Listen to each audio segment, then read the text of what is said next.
on la remet sur les normes. Mais au-delà de ça, je ne vois pas l'utilité d'un dialogue pour dire à la CENI ce qu'elle doit faire. Okay. Vous n'avez pas encore votre agrément, je le rappelle encore.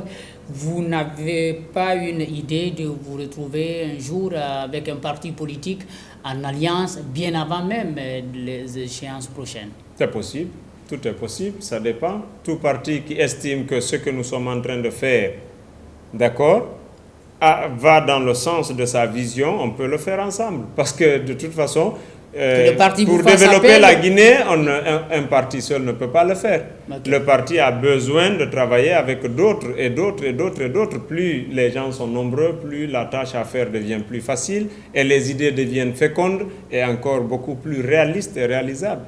Vous avez déjà des relations avec les leaders qui existent? Vous communiquez sur vos propres activités?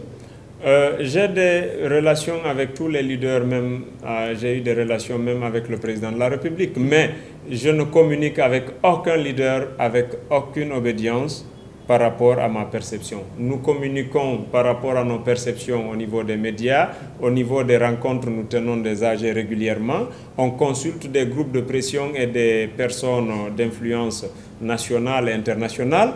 Nous avons fait des voyages par rapport à certaines perceptions parce que nous nous inscrivons dans un cadre panafricain également, ce qui nous a conduit à rencontrer le leader historique camerounais, M. John Frundi. On l'a rencontré au nord et nous avons également rencontré le président d'un mouvement politique au Sénégal, la grande vedette Youssou N'Dour. Nous avons échangé aussi avec certains partis en Belgique, notamment certains partis de la Flandre également. C'était pour avoir des dimensions de développement ressenties au niveau africain et au niveau international. D'accord?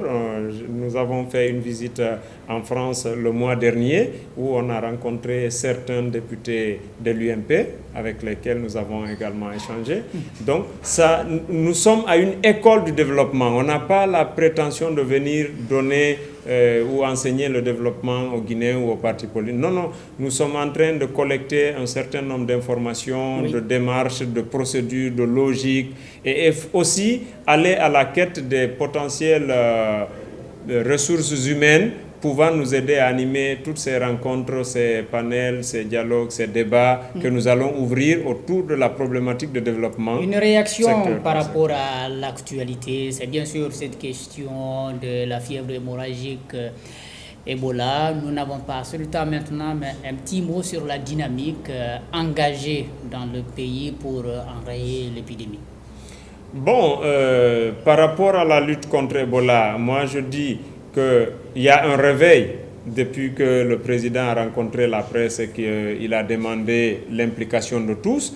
Vous avez vu, cela a amené déjà certains pays à déclarer apporter encore des appuis par rapport à la mise en place de structures pour pouvoir physiquement apporter des compétences humaines à aider la Guinée. Et aussi, aujourd'hui, la synergie des radios, et tout ça et beaucoup d'autres battages médiatiques depuis que ça s'est produit.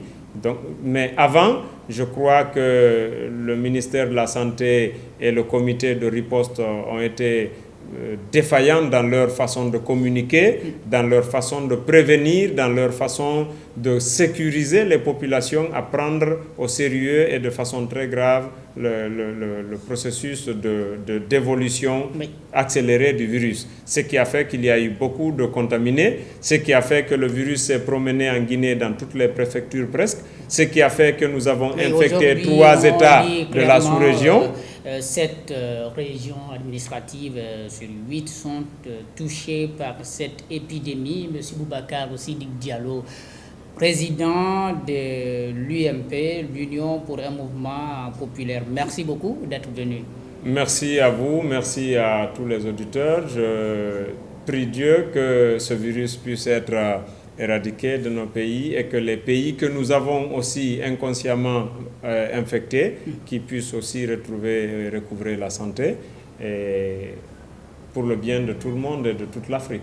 Chers téléspectateurs, merci d'avoir été des nôtres.